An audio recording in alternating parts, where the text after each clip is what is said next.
오늘 우리는 기도를 멈추지 마라 두 번째, 우리 모두를 위한 생명의 기도라는 제목으로 하나님 말씀 함께 나누도록 하겠습니다. 오늘의 말씀의 주제는 중보기도입니다. 여러분, 중보기도는 무엇인가? 우리가 다른 사람을 위하여서, 그 사람을 대신하여 그 사람의 간절한 기도의 제목을 하나님께 간구하는 것, 기도하는 것, 이것이 바로 중보기도입니다. 하나님께서는 우리가 어떤 기도를 하든지 다 기쁘게 받아주시고 좋아하시지만 특별히 하나님께서 좋아하시는 기도가 있습니다. 이것이 바로 중보기도입니다. 왜냐하면 이 중보기도는 하나님의 성품을 가장 닮은 기도이기 때문에 그래요. 하나님의 성품이 무엇인가? 하나님의 성품의 중심은 바로 사랑입니다. 이 사랑을 빼놓고서 하나님을 이해하기 어렵고 설명할 수도 없습니다. 그래서 사도 요한은 그 요한서신에서 하나님은 사랑이시라라고 분명하게 선포했고 고백했습니다. 사랑이신 그 하나님을 가장 닮은 기도, 그것이 바로 중보의 기도이죠.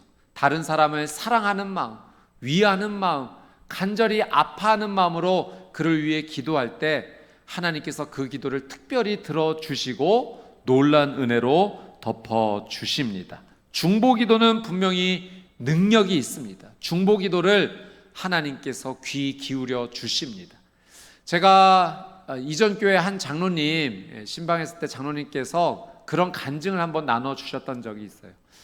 젊으셨을 적에 교회를 한 발자국도 내딛지 않으셨다고 합니다. 이제 결혼을 하고 나서 아내 되시는 분이, 이제 지금은 권사님 되셨는데 아내 되시는 분이 이제 신앙생활을 처음 시작하신 거예요. 그런데 얼마나 그 신앙생활을 열심히 하셨는지 은혜를 받으신 거죠.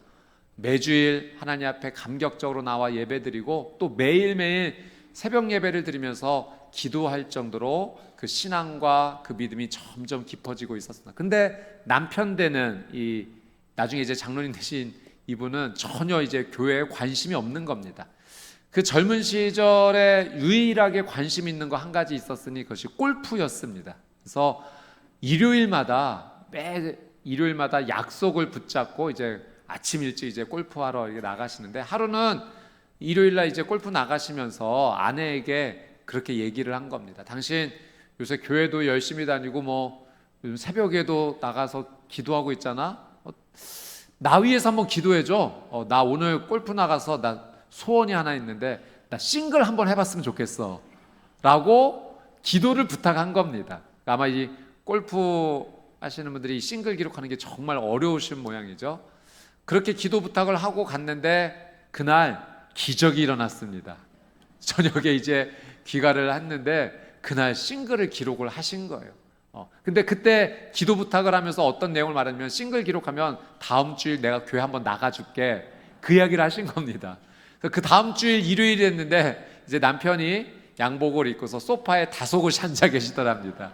그래서 함께 이제 교회에 처음으로 가게 됐는데 참 은혜죠. 교회 처음 간 그날 하나님께서 너무 큰 은혜 주신 겁니다. 이유를 알 수 없는 눈물이 계속해서 쏟아졌던 거예요. 그렇게 하나님께서 은혜 주셔서 그 다음 주일도 골프 안 나가고 소파에 양복 입고 또 기다리고 계시더랍니다. 그렇게 한 주 한 주 교회 나가다가 장로님까지 되셨다라는 그 간증을 나눠주시더라고요. 여러분, 중보기도는 능력 있는 줄 믿습니다. 아마 우리 성도님들 가운데 남편 신앙생활을 위해서 기도하시는 우리 성도님들 계시고, 또 자녀가 좋은 믿음 계속 신앙생활하기 위해서 기도하시는 우리 성도님들 계신 줄 압니다. 남편에게, 자녀에게 오늘 가셔서 혹시 요즘 소원이 있냐고 한번 좀 물어보십시오. 그리고 내가 위에서 중보기도 해줄 테니 그거 하나님께서 들어주시면 교회 한 번만 딱 와보자. 여러분, 한 번 교회 오면 그때부터 하나님께서 붙잡아 주실 줄 믿습니다. 우리가 중보기도 하며 나갈 때 하나님께서 이 기도를 들으시죠. 들으시고 가장 좋은 길로 반드시 인도하여 주십니다. 오늘 우리가 하박국 말씀을 함께 읽었습니다. 이 하박국 선지자가 기록한 말씀인데요. 이 하박국 선지자가 이 말씀을 기록했을 때는 지금으로부터 약 2600년 전, 이 남유다가 국내외적으로 너무나 혼란스럽고 어려웠던 때입니다. 내부적으로는 이 사회가 극도로 타락을 했어요. 도덕이 무너지고 불의, 폭력, 정말 이루 말할 수 없는 죄악들이 흘러넘쳤던 그런 상황입니다. 외부적으로는 이제 바벨론이라는 나라가 아주 급부상을 해서 나라의 위협이 되는 위기적인 그런 상황이었죠. 바람 앞에 등불과도 같았던 그런 위기의 상황입니다. 이 하박국 선지자가 이때 하나님께 기도한 겁니다. 중보기도한 겁니다. 나라와 민족을 하나님께 올려드리면서 하나님, 이 나라의 민족이 이렇게 극도로 어렵고 혼란스럽고 폭력과 불의가 가득한데 하나님 제발 좀 바로 잡아주십시오라고 기도를 했고 하나님 응답해 주시죠. 어떤 응답이 왔는가? 바벨론이라는 나라를 도구로 사용해서 그 남유다를 심판하시겠다는 거예요. 그 죄에 대해서 분명히 심판하시겠다고 말씀하신 겁니다. 이 하박국 선지자가 깜짝 놀랍니다. 하나님, 그래도 하나님 나라의 백성들인데 이방 나라를 통해서 심판하시는 것은 그것밖에 방법이 없으니까 다시 기도했을 때 하나님께서 또 응답을 주시죠. 바벨론을 분명히 사용할 거고 바벨론이란 나라도 그 죄악에 대해서는 내가 반드시 심판할 거다라고 하나님께서 응답하여 주십니다. 여러분, 이 하박국서 말씀이 길지 않습니다. 전체 3장으로 구성이 되어 있습니다. 이 전체 내용을 한마디로 말하면 이 하박국 선지자의 중보의 기도의 내용으로 채워져 있고 또 하나님께서 응답해 주신 내용으로 볼 수가 있는 거죠. 그리고 오늘 우리가 읽은 이 하박국 3장 17절에서 19절은 하박국의 마지막 말씀이고 또 결론이라고도 말할 수가 있습니다. 오늘 우리는 이 하박국 말씀을 통해서 우리에게 중보기도에 가르쳐 주시는 하나님의 그 귀한 뜻을 살펴보고 또 깨닫게 되기를 바랍니다. 우리 먼저 17절 말씀 같이 한번 읽어보도록 하겠습니다. 17절입니다. 시작. 비록 무화과 나무가 무성하지 못하며 포도나무에 열매가 없으며 감람나무에 소출이 없으며 밭에 먹을 것이 없으며 우리의 양이 없으며 외양간에 소가 없을지라도. 여러분, 이 17절의 내용은요, 한마디로 완전히 절망적인 상황입니다. 여러분, 하박국이 말하기를 무화과 나무, 포도나무, 감람나무에 열매가 없을지라도. 이 열매가 없다라는 것이 어떤 의미냐면 당시 팔레스타인 지역에서 이 새 나무의 열매들은 아주 중요한 의미 또 역할을 했습니다. 식자재로도 사용이 되어졌고요. 또 이 감람나무 열매를 짜서 기름으로 만들면 치료제로도 쓰였고, 그래서 당시에 잔치나 하나님께 드리는 이 제사, 예배 가운데 쓰였던 열매들이 바로 이 새 나무의 열매들입니다. 이 새 나무의 열매가 풍성하게 열렸다는 것은 번영했다, 풍요롭다의 상징이 되는 거죠. 반대로 이 나무의 열매들이 단 하나도 없다, 이 한마디로 완전 망했다, 절망이다, 길이 보이지 않는다, 그런 의미입니다. 이 나무에 열매들이 하나도 없는 상황. 또 그뿐이 아닙니다. 밭에 소출, 수확이 없고 또 우리와 외양간에 양과 소가 한 마리도 없다라고 하는 것은 당시 팔레스타인 지역의 그 사람들의 생업이었던 농업과 유목업에 대해서 아무것도 할 수 없는, 정말 삶 자체가 완전히 밑바닥이다라고 말할 수밖에 없는 그런 상황을 지금 말하고 있는 거죠. 여러분, 이 사실을 현재 우리의 삶 가운데 좀 가져오면 이렇게도 표현할 수 있지 않겠습니까?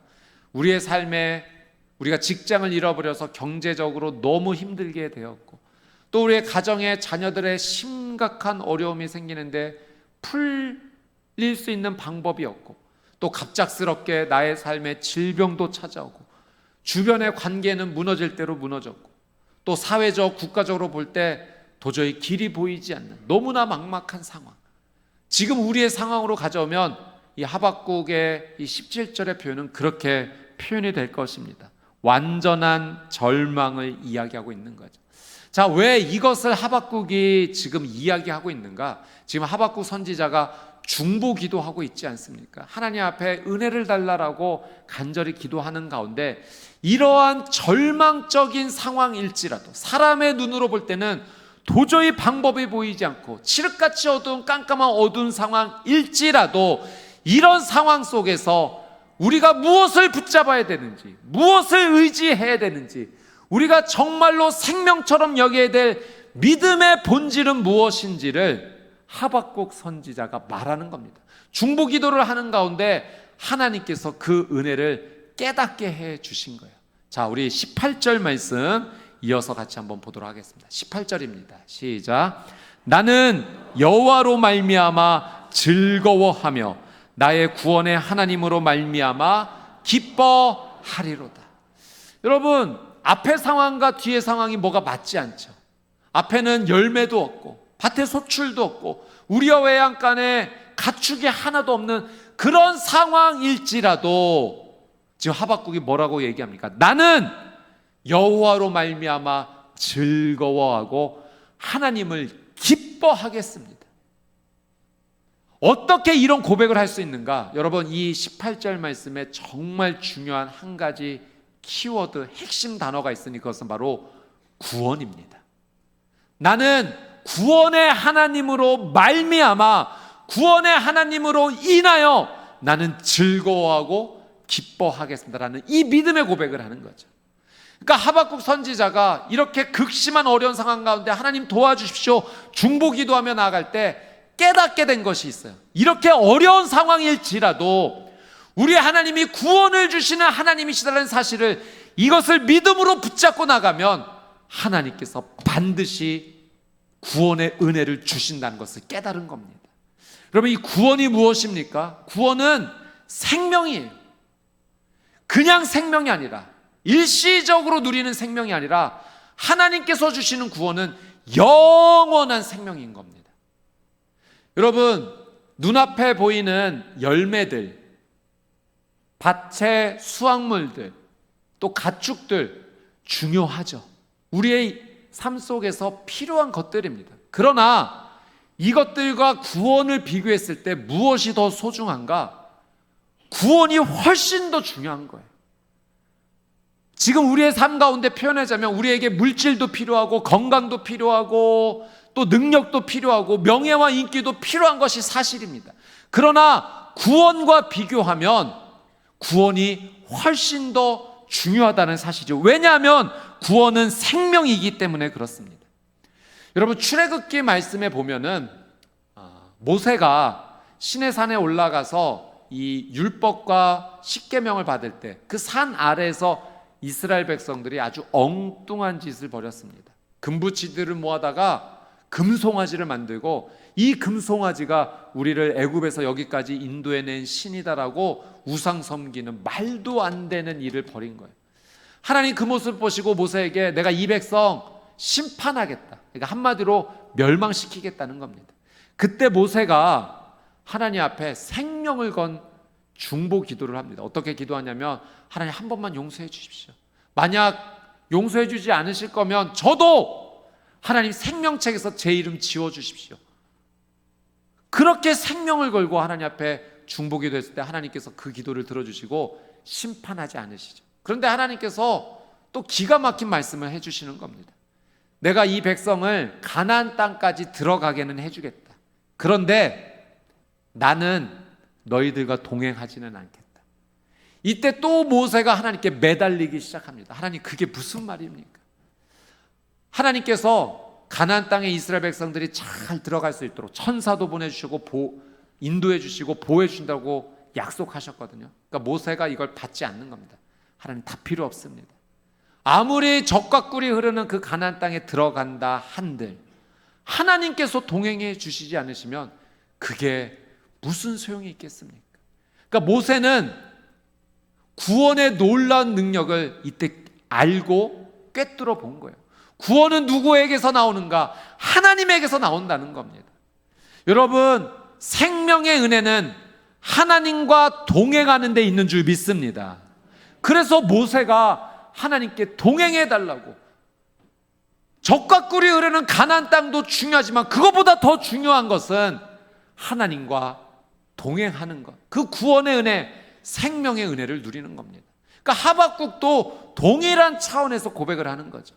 우리의 눈앞에 열매가 풍성히 열리는 것, 밭에 소출이 넘쳐나는 것, 우리 안에 양과 소가 넘쳐나는 것도 중요하지만 그것이 아니더라도 내가 소망을 갖고 힘을 낼 이유가 있다면 그것은 바로 우리 하나님께서 우리에게 구원을 주시는 하나님이시기 때문입니다.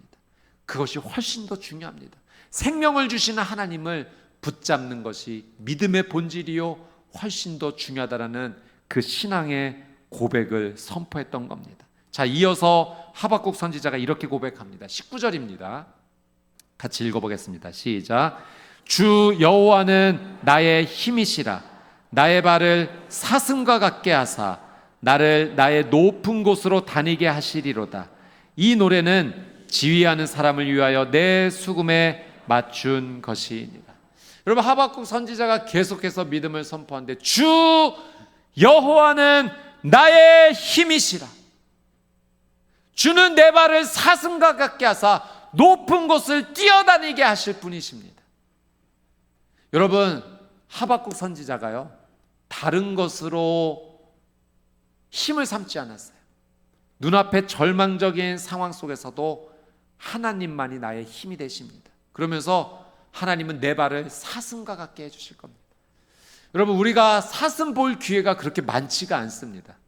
여러분, 사슴이 이렇게 뛰어다니는 모습 잘 보신 적 없으시죠? 제가 사슴이 도대체 어떻게 점프하는가 궁금해서 유튜브에 검색을 해봤더니요, 이 사슴이 진짜 잘 뛰더라고요. 높이 뜁니다. 자기 키보다도 훨씬 더 높은 그 펜스를 훌쩍훌쩍 뛰어넘는데, 아, 하박국 선지자가 이걸 본 거구나. 하나님께서 힘 주시면, 구원 주시면, 생명 주시면 그 죽음의 골짜기를 뛰어넘어서 그 산의 높은 곳을 뛰어다니게 하실, 사슴처럼 뛰어다니게 하실 그런 놀라운 은혜를 주시겠구나.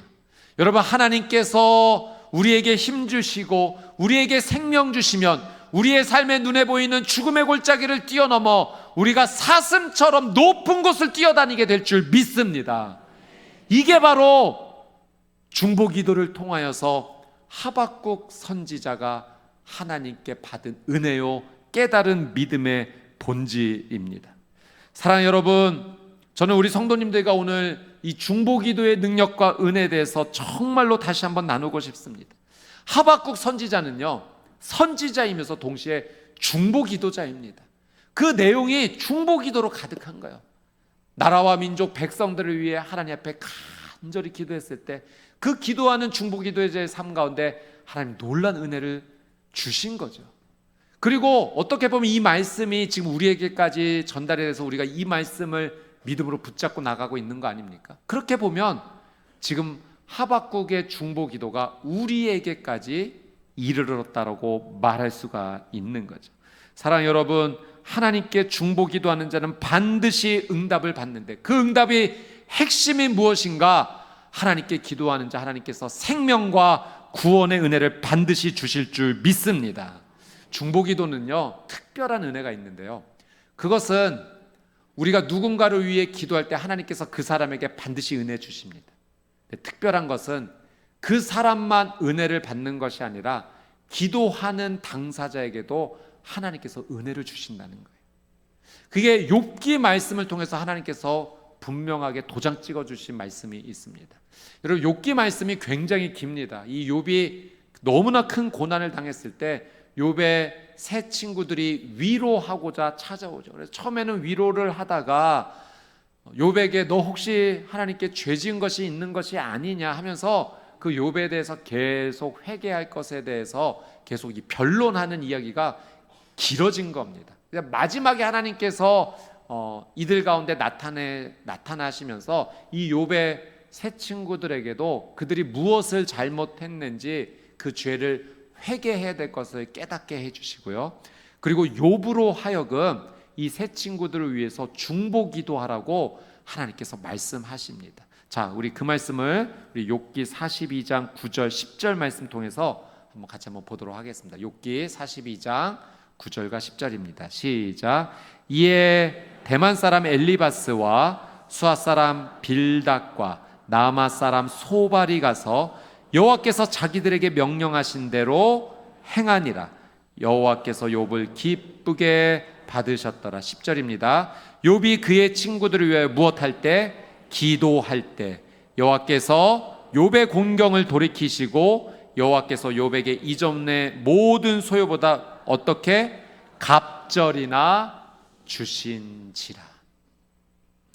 욥으로 하여금 이 친구들을 위하여서 하나님께서 기도하게 하셨고 함께 하나님 앞에 예배드리며 회개하며 나오게 하셨을 때 하나님께서 그것을 기쁘게 받아주시고 그들을 용서해 주시죠. 특별히 친구들을 위하여 기도했던 욥에게 그 욥 자체에게 다시 회복의 은혜를 주시는데 말씀의 표현으로는 갑절이나 주셨더라. 여러분, 중보기도는 정말로 능력이 있고 은혜가 있습니다. 기도하는 그 대상에게 하나님께서 은혜를 베풀어 주실 뿐만 아니라 기도하는 사람 자체도 잊지 않으시고 하나님께서 갑절의 은혜를 주시는 거죠. 제가 예전에 중보기도에 대한 아주 재밌는 이야기를 한번 본 적이 있는데요. 한 번은 그 청년부 모임에서 그 청년부 담당 목사님이 그 청년부 지체들에게 기도에 대해서 가르쳐 주시면서 이렇게 나눠주셨던 겁니다. 우리는 우리를 위해서는 너무나 열심히 기도한다. 어떻게 보면 비유로 말하자면 그건 너무나 이기적인 기도가 될 수 있다. 그러니까 이기적인 나만을 위한 기도가 아니라 다른 사람을 위한 중보 기도도 우리가 열심히 해야 된다라고 말씀을 나누셨고, 이제 그 뒤에 청년들이 기도할 때 한 자매가 그걸 믿음으로 붙잡고 기도했다는 겁니다. 하나님 아버지, 저는 그동안 저만을 위해서 너무나 이기적으로 많이 기도했던 것 같습니다. 이제는 이 기도를 뛰어넘어서 기도의 지경을 넓힙니다. 우리 부모님을 위해서 정말 간절하게 기도합니다. 하나님 아버지, 우리 부모님에게는 정말 좋은 사위가 필요합니다. 우리 부모님이 정말 좋은 사위 맞이해서 기뻐할 수 있도록 하나님 은혜 베풀어 주십시오. 그렇게 기도했고 응답받아서 결혼했답니다. 여러분, 이건 중보기도일까요? 아닐까요? 중보기도입니다. 예. 비록 자신을 위한 또 기도의 표현이기도 했지만 또 부모님을 위해서 기도했던 기도의 지경이 넓어졌던 기도, 하나님께서 그 기도를 응답하여 주십니다. 여러분, 야고보서 말씀에 보면 병든 자를 위해 기도하라, 의인의 간구는 역사하는 힘이 크다라고 하나님 분명히 약속하셨습니다. 여러분, 우리가 다른 사람의 아픔을 우리가 함께 공감하며 내 아픔으로 여기며 그를 위해 기도하며 나갈 때 하나님께서 치료해 주신 놀라운 은혜 베풀어 주실 줄 믿습니다. 아브라함이 중보기도했을 때 소돔과 고모라를 심판하시는 것을 하나님께서 지연시켜 주시기도 했고요. 여러분, 모세는 백성들을 위해 간절히 중보해서 그 은혜를 누렸지 않습니까? 하박국도, 욥도 그렇게 하나님 앞에 기도를 멈추지 않는 삶, 특별히 중보기도를 멈추지 않는 삶을 살았던 겁니다. 여러분, 중보기도는 우리 모두의 생명을 위해서 하나님께서 허락해 주신 축복의 기도입니다. 우리가 중보기도를 멈추지 않되 그도 살고 나도 사는 생명의 역사가 일어날 것입니다. 가정 안에서 남편과 아내가 기도의 제목을 서로 나누십시오. 부모님과 자녀가 서로를 위해서 기도의 제목을 알고 기도해 줘야 됩니다. 또 하나님께서 우리 교회 공동체가 원하시는 것은 우리 안에 중보기도의 불이 붙기를 하나님께서 원하세요. 기도를 멈추지 마라. 중보기도를 멈추지 마라. 그러니 우리 안에서 어떻게 해야 되겠습니까? 우리 공동체 안에서, 믿음의 지체들 안에서 기도의 제목을 나누셔야 돼요. 저를 위해서 이렇게 기도해 주십시오. 또 상대방이 기도의 제목을 부탁하면 그것을 위해서 간절히 기도하고, 그렇게 중보기도가 멈추지 않고 나아갈 때 이 교회 공동체 안에는 생명의 역사가 불일 듯 일어날 줄 믿습니다. 여러분, 기도를 멈추지 마십시오. 특별히 중보기도를 멈추지 마십시오. 생명의 은혜, 구원의 은혜, 그 놀라운 은혜를 베풀어 주시는 하나님의 능력을 맛보게 될 줄 믿습니다. 기도를 멈추지 않는 저와 여러분이 되시기를 주님의 이름으로 축복합니다. 아멘.